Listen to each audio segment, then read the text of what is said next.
कमला देवी चिड़िया अपने बेटे के लिए अमीर बहू लाना चाहती थी, मगर जैसे तैसे मानू चिड़े की शादी एक गरीब रानू चिड़िया से हो जाती है। बस तभी से घमंडी सास अपनी गरीब बहू को बिल्कुल भी पसंद नहीं करती थी। रानो, मुझे ऑफिस के लिए लेट हो रहा है, मेरा लंच बॉक्स कहाँ है?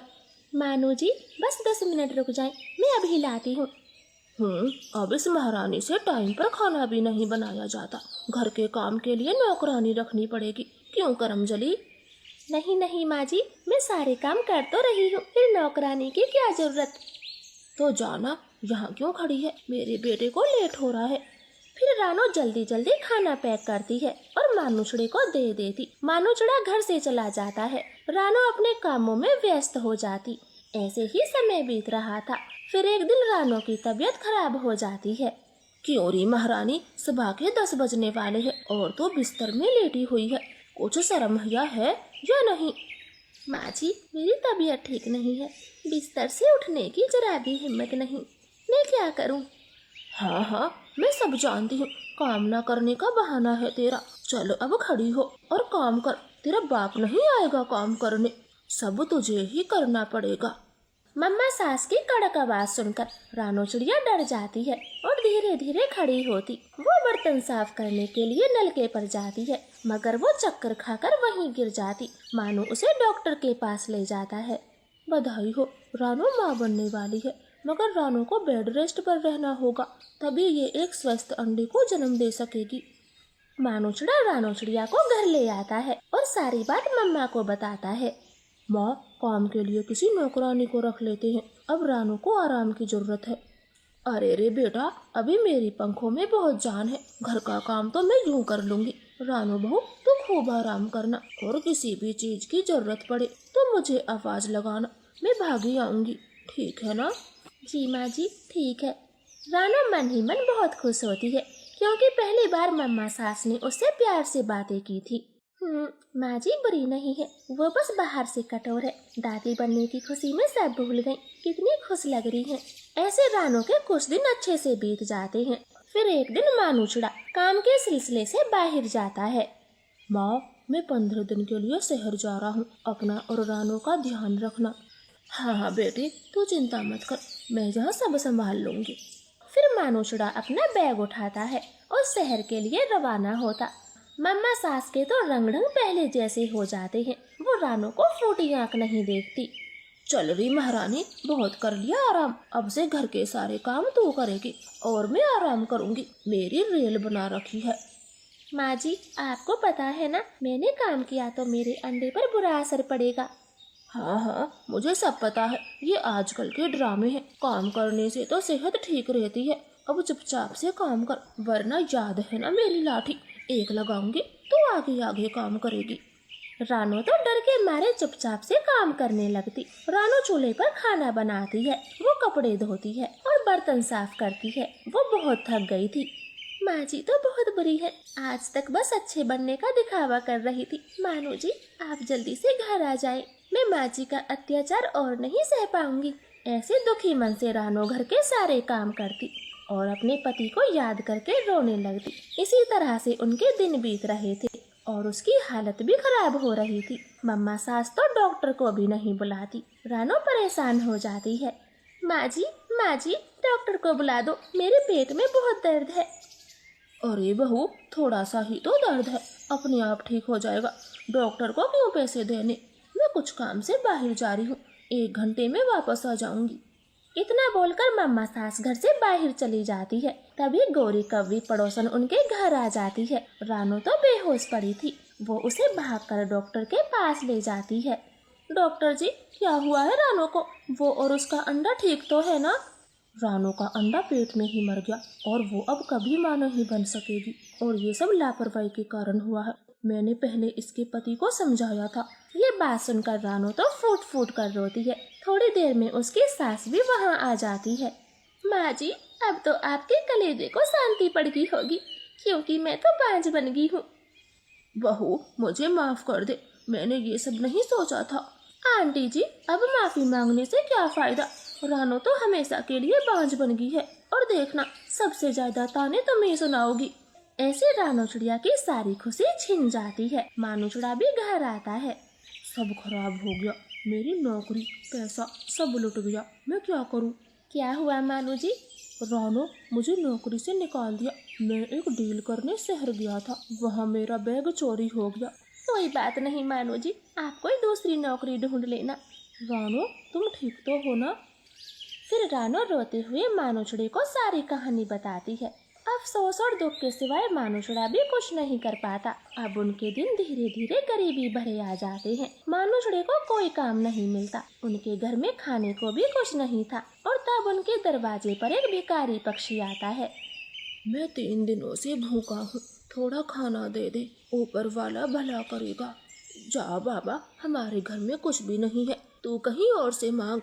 बुढ़िया, घर में बहुत कुछ है, बस नीयत साफ होनी चाहिए। वो दोनों बातें कर रहे थे, तब रानो चिड़िया अंदर से आती है। लो बाबा जी, इसमें थोड़े भुने हुए चने हैं। अगर हमारे घर में खाना होता तो मैं आपको जरूर खिलाकर भेजती। बेटी, ये जादुई बीज है, अपने पंख से बोना, सब कुशल मंगल होगा।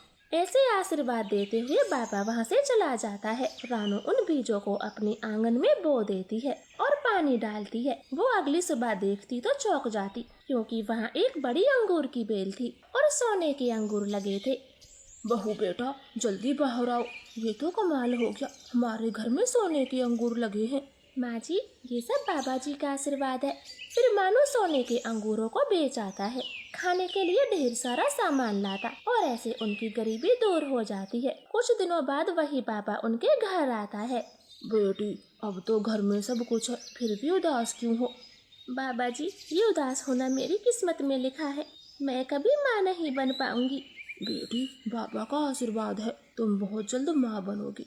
लेकिन काली पहाड़ी पर जो बाबा रहते हैं, उनको भोजन करवाओ। इतना बोलकर साधु बाबा वहाँ से चला जाता है। रानो बहू, मैं जाऊंगी काली पहाड़ी पर और साधुओं को बुला कर लाऊंगी। वैसे भी सब मेरी वजह से हुआ है, मुझे एक मौका मिलना चाहिए। जी माँ जी, क्यों नहीं, आप जाएं और बाबा को बुला कर लाए, मैं तब तक खाना बनाती हूँ। फिर मम्मा सास काली पहाड़ी पर चली जाती है। वो हर रोज साधुओं को भोजन खिलाते और कुछ महीने बाद रानो एक स्वस्थ अंडे को जन्म देती है। उससे एक प्यारा सा बेटा चिड़ा बाहर निकलता है। वो सब तो बहुत खुश होते हैं। तो प्यारे दोस्तों, प्लीज हमारी कहानी को लाइक और चैनल को सब्सक्राइब करें। आपका धन्यवाद। गुड़िया, आपकी मम्मा को दिल की बीमारी है, इनसे कोई कठिन काम न करवाया जाए, वरना आपकी मम्मा की जान भी जा सकती है। जी बुलबुल वैद्य जी, मैं मम्मा का पूरा ध्यान रखूंगी। और गुड़िया, आप समझदार तो हो ही, दवाइयाँ समय पर खिला देना। अब मैं चलती हूँ। फिर गुड़िया बुलबुल डॉक्टर को दरवाजे तक छोड़ आती है। गुड़िया बेटी, मैं ठीक हूँ, तुम ज्यादा फिक्र ना करो। मम्मा, आप चुप लेटी रहो, अभी भी सांस फूल रहा है। फिर गुड़िया अच्छे से दवाई ढूंढकर मम्मा चिड़िया को पिला देती है। उसी समय फोन की रिंगटोन बजती। जरूर ये मालकिन का होगा। आज उनके घर पे मेहमान आ रहे हैं और मैं यहाँ बीमार पड़ी हूँ। अगर आज नहीं गई तो मालकिन काम से निकाल देगी, पैसे भी नहीं देगी। मम्मा, आप चिंता ना करें, मैं आंटी का फोन उठाती हूँ। Hello aunty. हेलो की बच्ची, इतनी देर से फोन कर रही हूँ, पंख टूट गए हैं क्या तुम्हारे?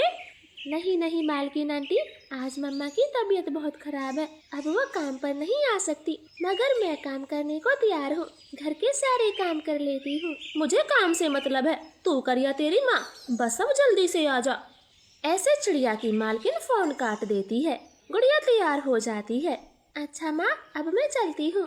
गुड़िया बेटी, आप पहली बार घर से जा रही हो, जरा संभल के रहना। फिर गुड़िया अपना झोला कंधे पर लटका कर चली जाती है। आ गई तो चलो, अच्छा है, कोई तो आया, अब जल्दी से वॉशरूम की सफाई कर दे, मेहमान आने का वक्त हो गया। फिर गुड़िया बाथरूम की सफाई करने चली जाती है, मगर गौरी का पति मालिक कौवा गुड़िया को देखता रह जाता है। जी, आप कौन हो? मैं रानो की बेटी गुड़िया हूँ। माँ की तबीयत खराब है, इसलिए काम पर मुझे आना पड़ा। बहुत सुंदर, ऐसी सुंदरता मैंने कभी नहीं देखी। क्या आंखें हैं, क्या चेहरा है। जी कौवे मालिक, कुछ कहा आपने? कुछ नहीं, अपना काम कर। फिर गुड़िया बाथरूम की सफाई करने लगती है, मगर कालू कौवा गुड़िया को बार बार देखने आ रहा था। गुड़िया जल्दी जल्दी अपना काम खत्म करती और हॉल में आ जाती है। और हॉल में आ जाती है। मालकिन जी, बाथरूम की सफाई हो गई, अब क्या करूं? चिड़िया की बेटी, मेरे साथ आओ, किचन में काम पड़ा है। फिर गुड़िया किचन में काम करने लगती है और शाम को वो अपने घर चली जाती, लेकिन वो थोड़ी उदास थी। गुड़िया बेटी, पहला दिन कैसा रहा? गौरी मालकिन ने डांट तो नहीं लगा दी? नहीं मम्मा, गौरी आंटी तो ठीक है, मगर गुड़िया इतना कहकर रुक जाती है और सोचने लगती, अगर माँ को बताया तो वो मुझे काम पर नहीं जाने देंगी और बीमार हालत में खुद ही काम करेंगी। मगर क्या गुड़िया, आप कहते कहते रुक क्यों गई, बताओ? वो माँ, गौरी मालकिन बहुत काम करवाती है, मैं थक गई हूँ, अब सोना चाहती हूँ। ऐसे गुड़िया बात को टाल जाती है। और अगले दिन की बात है। गुड़िया, मैं किट्टी पार्टी के लिए अपनी सहेली के घर जा रही हूँ, थोड़ी देर में कालू घर आने वाला है, तो उसे बता देना और उनको मीठा शरबत पसंद है, बनाकर दे देना। इतना कह के गौरी कौवी घर से बाहर चली जाती है। थोड़ी देर बाद कालू कौवा भी आ जाता। गुड़िया कालू के लिए मीठा शरबत बना कर लाती है।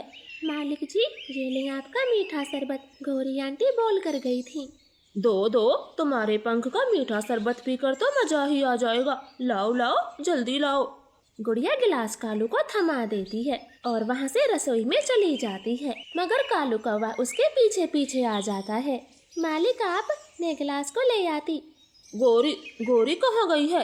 गौरी मालकिन किट्टी पार्टी में गई है, वो शाम तक आ जाएंगी। ये तो अच्छा मौका है। गुड़िया, आप बहुत सुंदर हो, मैं पहले ही दिन तुम्हारा दीवाना हो गया था। I love you. छी अंकल, आप गंदे अंकल हो, मैं गौरी मालकिन को सब बता दूंगी, वरना आप सुधर जाएं। क्या कहा? मेरी पत्नी को बताएगी? चल भाग यहाँ से, तेरी जैसी काम वाली 36 घूमती है मेरे आगे पीछे, चल भाग यहाँ से। फिर कालू कौवा गुड़िया को धक्के मारकर घर से बाहर निकाल देता है। गुड़िया अकेली बैठी रो रही थी। अब माँ को क्या बताऊंगी, ये कैसी मुश्किल आ गई है। काश मैं खूबसूरत ना होती, काली होती, तो आज ये दिन ना देखना पड़ता। मैं क्या करूं, अब कैसे घर जाऊं? इस तरह से गुड़िया धूप में बैठी रो रही थी। तभी एक अमीर पक्षी गुड़िया को 10,000 रुपए दे जाता है, क्योंकि उसने गुड़िया को भिखारी समझा था। ये भीख मांगने का काम ही सही है। कुछ दिनों तक तो मैं भीख ही मांग लेती हूँ, कम से कम कालू जैसे बुरे पक्षियों से दूर रहूंगी। उस दिन के बाद गुड़िया उसी पेड़ के नीचे भीख मांगने लगती। किसी दिन उसकी कमाई 100 रुपए की होती, तो किसी दिन 200 रुपए की। मगर भीख मांगते समय भी उसे काफी सारे ताने सुनने पड़ते। दे दो साहब, 10-20 रुपए दे दो, माँ बहुत बीमार है। अमीर मिठू तोता 10 रुपए निकाल कर दे देता है। तब उसकी पत्नी हरियाली बोलती है, मिठू जी, आपने इसे पैसे क्यों दे दिए? ये भिखारन अच्छी है, हाथ पैर सब ठीक है, कहीं भी काम करके कमा सकती है। हाँ हरियाली, ये तो तुमने सही कहा, ये कहीं काम करके इज्जत की जिंदगी जी सकती है। और चिड़िया, भीख मांगना तुम्हें शोभा नहीं देता, आज के बाद भीख मत मांगना, कोई काम धंधा शुरू कर दो। गुड़िया खामोश रहती है और वो तोते पति पत्नी वहाँ से चले जाते हैं। कुछ दिन बाद वही तोते गुड़िया को फिर से मिल जाते। देखो मिट्टू जी, ये चिड़िया सच में बहुत बड़ी ढीठ है, इसे 1 रुपया तक ना देना। हाँ चिड़िया, तुम्हें शर्म नहीं आती ऐसे भीख मांगने में? तुम कोई अपाहिज नहीं हो, भीख कोई अपाहिज या बुढ़ा मांगता है, या फिर वो अनाथ हो जिसका कोई ना हो। वो दोनों बहुत सुना चुके थे।